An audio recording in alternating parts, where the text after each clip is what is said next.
बैठिए। आज का जो सेशन है ये अभी तक मेरे जितने भी सेशंस हुए हैं उससे बिल्कुल डिफरेंट होने वाला है।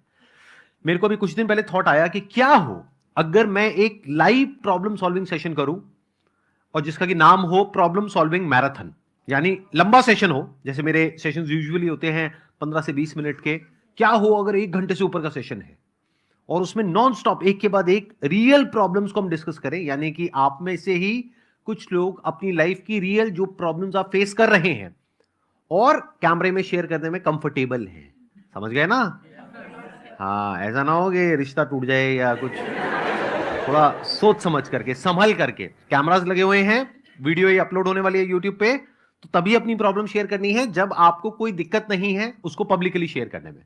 अगर दिक्कत है तो प्लीज मत करिएगा, नहीं तो आपके लिए प्रॉब्लम हो जाएगी। बाकी जो देख रहे होंगे उनको तो बड़ा मजा आएगा, लेकिन आपका काम हो जाएगा। तो आप प्लीज तभी अपनी प्रॉब्लम शेयर करिएगा, यानी तभी अपना हाथ ऊपर करिएगा जब आपके पास में जेन्युइनली एक प्रॉब्लम है जिसको आप एक्सप्लेन करेंगे। पहले मैं अच्छे से समझूंगा उस प्रॉब्लम को, फिर हम लाइव आपकी जो प्रॉब्लम है उसका सोल्यूशन निकालने की कोशिश करेंगे। यानी कि मैं एक पर्सपेक्टिव दूंगा, मैं आपको बताऊंगा नहीं कि क्या करना है क्या नहीं करना है, मैं सिर्फ ये बताऊंगा कि अगर मैं आपकी जगह उस सिचुएशन में हूं तो मैं क्या करूंगा। तो आप चाहे यहां पर बैठे हो चाहे वीडियो में देख रहे हो, इससे आपको बहुत कुछ सीखने को मिलेगा। सिर्फ ये नहीं कि एक पर्टिकुलर प्रॉब्लम को कैसे सॉल्व करते हैं, बल्कि ये कि एक प्रॉब्लम को सॉल्व कैसे करते हैं। कौन है आप में से जो अपनी प्रॉब्लम यहां पर लाइव शेयर करने के लिए तैयार है? आई हैव अ प्रॉब्लम जिससे शायद सब लोग ही रिलेट करें कि हमारी लाइफ में कुछ ऐसा फेज़ आता है कि जब हम लोग बहुत खुश होते हैं, है ना? जब सारी चीज़ें सही चल रही होती हैं, पर फिर भी कहीं न कहीं हम उस पल में खुद को काफ़ी अकेला पाते हैं।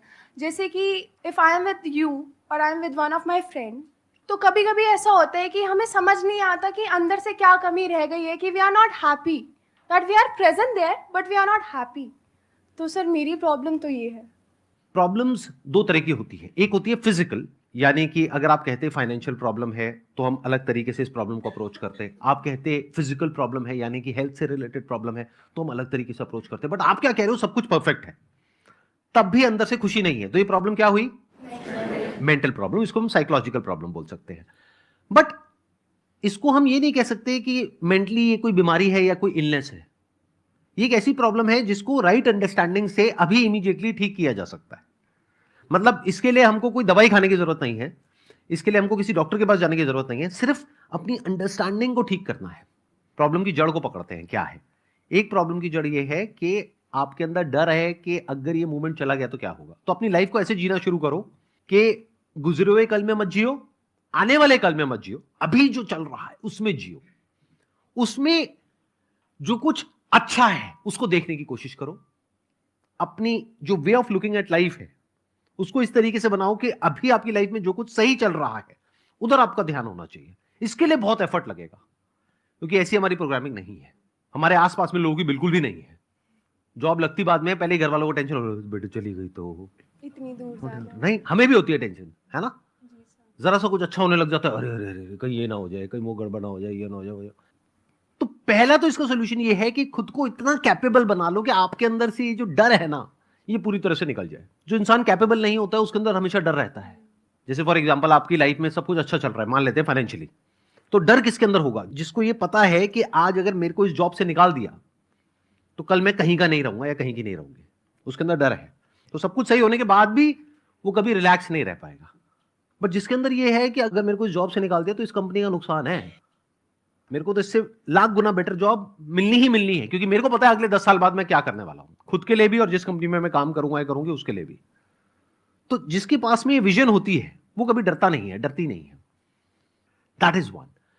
टू, अपना जो नजरिया है वो ऐसा रखो कि लाइफ में जो कुछ सही हो रहा है उसके लिए डेली सुबह और रात को सोने से पहले you must have a feeling of gratitude in your heart. And ये अपने आप नहीं आने वाला, इट्स लाइक अ प्रैक्टिस जिसको आपको डेवलप करना पड़ेगा। जैसे एक्सरसाइज अपने आप नहीं हो जाती है, एक्सरसाइज के लिए एक रूटीन बनाना पड़ता है, जो बनाना बहुत ही मुश्किल होता है शुरू में, बाद में जब बन जाता है तो फिर वो आसान हो जाता है। तो ऐसे ही ये जो डेली सुबह उठ करके अपने दिल में एक ग्रैटिट्यूड का भाव, मतलब अपने दिल में एक thankfulness to the universe, to your parents, या जो भी कुछ आपके साथ में अच्छा हो रहा है, to health, to this breath जो चल रही है बिना किसी रुकावट के, to your eyes, to your ears, to your hands, legs, whatever, जो भी कुछ सही है. मैं ज्यादा नहीं कहता, आप 21 दिन भी प्रैक्टिस करके देख लो. बहुत आसान है. यूट्यूब पे आप जाओगे, सीधा डालना ग्रैटिट्यूड अफर्मेशंस, तो बहुत सारी अफर्मेशंस आ जाएगी. कुछ हिंदी में है, कुछ इंग्लिश में है, तो उसको आप सुन सकते हो. मेरी भी अफर्मेशंस है, एक मॉर्निंग की है, एक नाइट की है. उसको आप सुनो. ज्यादा नहीं कह रहा, 21 दिन तक सुनो, देखो मेजर चेंज आएगा हैप्पीनेस क्वोशिएंट में. सीधा सा फंडा है, गार्बेज इन गार्बेज आउट. जब भी आप दुखी हो रहे हो, आप समझ जाओ आप कुछ ना कुछ गड़बड़ कर रहे हो. उल्टी सीधी कोई वेब सीरीज देख रहे हो, मैं बता रहा हूं आपको, और फिर सवाल पूछ रहे हो कि खुशी क्यों नहीं है जिंदगी में. अरे भाई, ज़ॉम्बीज की सीरीज देख रहे हो आप, तो उसके यहां से खून निकल रहा है, चारों तरफ खून खच्चर हुआ पड़ा है, और आप कह रहे हो रात को ऐसे सपने क्यों आ रहे हैं. अरे जो देखोगे वही तो सपने आएंगे. तो happiness is an outcome of the kind of actions that you are taking, the kind of thoughts that you are having. तो उसके लिए एफर्ट करना पड़ेगा. I hope you got the answer. Thank you sir. Let's give a big round of applause for her. Sir मेरा question यही है कि अब क्या है कि मैं यूपीएससी की प्रिपरेशन कर रहा हूँ. मैं जैसलमेर राजस्थान से हूँ वैसे, लेकिन वहाँ से यहाँ पे आके मैं अब जैसे प्रिपरेशन कर रहा हूँ, तो मेरे को क्या है कि जैसे ही मतलब सोचता हूँ कि साथ आपका जैसे वीडियो देखे या जितनी भी मतलब मोटिवेशन एक बार तो मिल जाता है, लेकिन मतलब 7-8 दिन के बाद में मतलब ऐसा लगने लगता है कि अब बहुत हो गया, अब इसको छोड़ देते हैं. मतलब कई बार तो ऐसा भी लगा कि यार घर भागने का भी मन किया. उसके बाद में फिर भी दोबारा कंसिस्टेंसी बना के फिर वही सोच के फिर दोबारा उसी पे काम करना. तो सर कैसे मतलब मैं, और मेंटली इतना ज़्यादा प्रेशर होता है कि अब सर दोबारा इसको कभी नहीं कर पाएंगे. तो सर कोई सॉल्यूशन. देखो, प्रॉब्लम को आराम से समझते हैं कि अभी आप यूपीएससी का एग्जामिनेशन क्रैक करने की कोशिश कर रहे हो, जहां पे कंपटीशन बहुत ज्यादा है. जी सर. और आपको ये बात पता है बड़े अच्छे से. आसान है सर, तभी तो. तब आसान है, मतलब आसान है को हर जगह चेप दोगे. हाँ सर वो तो. अरे ना भाई, एक मिनट रुको. कहां से आसान है, बहुत मुश्किल है. आप ये बताओ, आपने एफर्ट में कोई कमी डाली? नहीं सर, कोई कमी नहीं रखी, पूरा एफर्ट किया था दबा के. तो आप कह रहे हो एफर्ट आपने पूरा किया. अब देखना ये है कि रिजल्ट क्या आया, उसको मेजर करना होगा. अगर तो वहां पे माइनर डेविएशन है, यानी आपको ये कॉन्फिडेंस आ रहा है कि सेकंड बार में मैं कर लूंगा, ये जो डिफरेंस है उसको अचीव कर लूंगा, तब तो फिर उसको करने का सेंस बनता है. लेकिन आप मान लो अगर उसको क्वालिफाई करने के लिए स्कोर चाहिए एक्स, और अभी उस एक्स से आप बहुत दूर हो, तो फिर आपको बैठ करके ठंडे दिमाग से सोचना होगा कि क्या ये करियर मेरे लिए ठीक है या नहीं है. ठीक है सर. मिल गया आंसर? मिल गया सर. क्या मिल गया? अब जैसे मतलब जैसे मैं 50% से लैग कर रहा हूँ अगर, तो फिर मेरे को मतलब दोबारा सोचना चाहिए कि ये करियर मेरे लिए ठीक है या नहीं है. अगर मैं उसमें थोड़ा ही लैग कर रहा हूँ, जैसे 5-6 मार्क्स ही अगर लैग कर रहा हूँ, तो मेरे को मतलब दोबारा उसको दबा के फिर वो कंसिस्टेंसी के साथ उसको करना है. फिर सर आसान है. देख रहा हूं अप्लॉज. सर मेरा इशू है कि sir I am also an UPSC aspirant. तो सर जब शुरू किया था तब बहुत जोश था. इवन मैंने अपना फर्स्ट अटेम्प्ट नहीं दिया है, बट स्टिल सर अब I am an like social person. तो जब यहाँ सर मैं इनिशियली आई थी तो आई एम लाइक कि मैंने सोच रखा था कि I will not interact that much to everyone, क्योंकि अगर मैंने इंटरेक्शन शुरू किया तो I will get social and I will lag in my studies. Sir initially sir सब सही चल रहा था कि like I was very good like in studies, पर अब सर जैसे जैसे मैं सोशलाइज हो गई हूँ, आई एम हैविंग फ्रेंड्स, तो सर ऐसा लग रहा है कि sir I am just going deep into that only. और सर कहीं ना कहीं अब मेरे दिमाग में एक सेकंड भी प्लान भी आना शुरू हो गया है. तो सर अब मतलब लाइक दिमाग में लगने लग गया है कि शायद मैंने जो ऑप्शन चूज़ किया है अपने करियर के लिए, तो that is not for me, कि I am not for this. इसके लिए मुझे इतना ज़्यादा मतलब थोड़ा वैसा इंसान होना पड़ेगा कि सिर्फ मैं अपनी स्टडीज़ पे ज़्यादा फोकस करूँ और सोशल ना हूँ ज़्यादा. But I know I am a social person, और मुझे लोगों से इंटरेक्ट करना, नेटवर्क बनाना, वो मुझे कभी कभी लगती है कि आई एम फॉर दैट. तो अब मुझे लगता है कि वापस पीछे जाना और यहाँ इतना खर्चा करने के बाद that is not that easy. तो sir I am in this situation कि अब मुझे समझ नहीं आ रहा है कि अब मुझे आगे क्या करना चाहिए. देखो, मैं आपको ये नहीं बता सकता कि आपको क्या करना चाहिए. मैं ये बता सकता हूं अगर मैं आपकी सिचुएशन में होऊंगा तो मैं क्या करूंगा. मैं पहले अपनी पर्सनालिटी को देखूंगा कि मेरी पर्सनालिटी क्या है, उसके अकॉर्डिंग करियर को चूज करूंगा. अभी आपने अपने करियर को कैसे चूज किया, आप खुद बताइए. आपने कैसे चूज किया कि मेरे को यूपीएससी को क्रैक करना है? ये थॉट कहां से आया? या सर ऑल्दो सर मेरा पूरा फैमिली बैकग्राउंड बिजनेस से, इवन फादर वांटेड कि मैं बिजनेस करूं, but I don't know sir, मैंने एक्चुअली बीच में एनजीओ में वर्क करना शुरू किया था, तो फ्रॉम देयर आई थॉट कि I can do it's like मुझे इसमें भी इंटरेस्ट है, क्योंकि सोशल वर्क लाइक अगर कोई यूपीएससी नहीं भी करना चाहता तो everyone like to do that, but मुझे पता नहीं क्यों वो करने के बाद लगा कि I can do this also and much better for the society. असली सोशल सर्विस होती क्या है, ये हमको कभी किसी ने नहीं सिखाया, लेकिन एक कीड़ा हम सबके अंदर है कि मुझे सोशल सर्विस करनी है या नहीं है। आप में से कितने हैं जो सोसाइटी के लिए कुछ अच्छा करना चाहते हैं, हाथ ऊपर करो। और कितने हैं जो महा गिरे हुए लोग हैं जो कहते हैं कि सोसाइटी की भाड़ में, मेरे को सिर्फ अपने बारे में सोचना है। कोई नहीं है। तो सब अंदर से क्या बनना चाहते हैं, सोसाइटी के लिए कुछ अच्छा करना चाहते हैं। ये कीड़ा हम सबके अंदर है, बाय डिफॉल्ट ऐसा ही हमको सिखाया भी गया है मॉरल साइंस की बुक्स में कि सबके लिए अच्छा करो, ये करो, वो करो। बट एक्चुअल में सोशल सर्विस होती क्या है, ये कभी हम पूछते ही नहीं है, समझते ही नहीं है। ध्यान से सुन लेना इस बात को, अगर समझ गए तो आपकी लाइफ की एक बहुत बड़ी प्रॉब्लम सॉल्व हो जाएगी। बहुत बड़ी मतलब बहुत बड़ी। क्या एक फ्लावर एक पार्क में है, मान लो गुलाब का फूल है, उसमें से खुशबू आ रही है, वो सोशल सर्विस कर रहा है नहीं कर रहा है? Yes sir.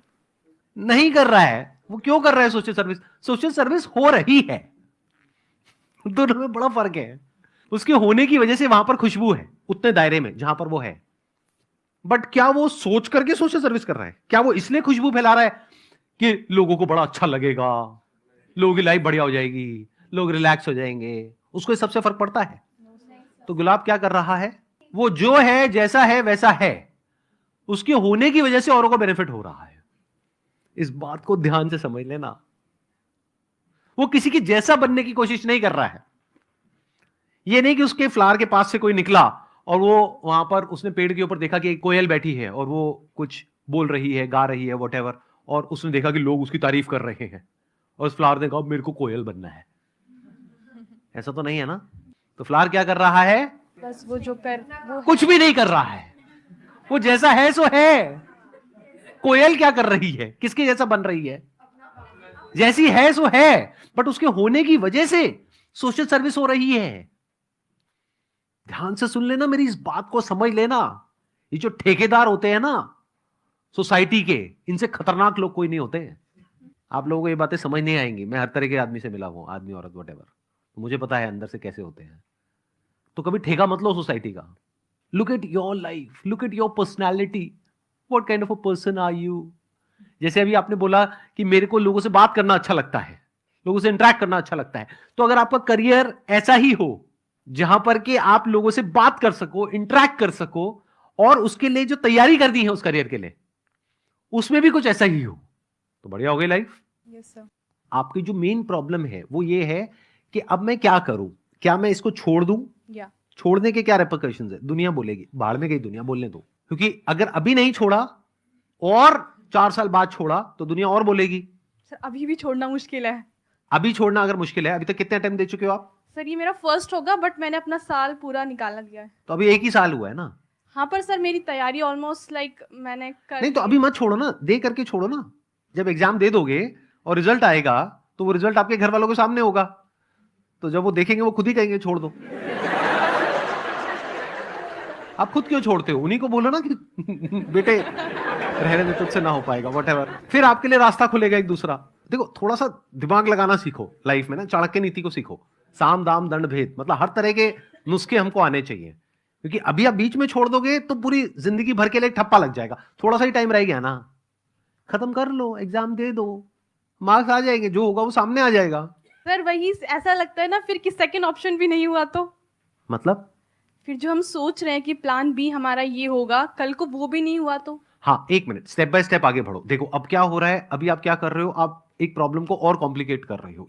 करियर चूज कैसे किया? सर आसपास देख के। आसपास देख करके कुछ भी अच्छा लगा, बस अट्रैक्ट हो गए और उसकी तरफ वो कर दिया। और वो भी जब कुछ और देखते हो तो कुछ और माइंड में आने लग जाता है। हाँ यस सर। जैसे अभी किसी को देखा तो यूपीएससी का माइंड में आ गया, फिर शार्क टैंक देखा तो बिजनेस का माइंड में आ गया। ऐसा होता है नहीं होता है? तो वो माइंड जो है वो इधर उधर छलांगे मारता रहता है। क्यों? क्योंकि हमें क्लैरिटी नहीं है कि हम जो कर रहे हो कर क्यों रहे हैं। किसी को देख करके कर रहे हैं। वो जो मैंने अभी थोड़ी देर पहले एग्जांपल दिया था, फ्लावर वाला और वो जो कोयल वाला जो एग्जांपल था,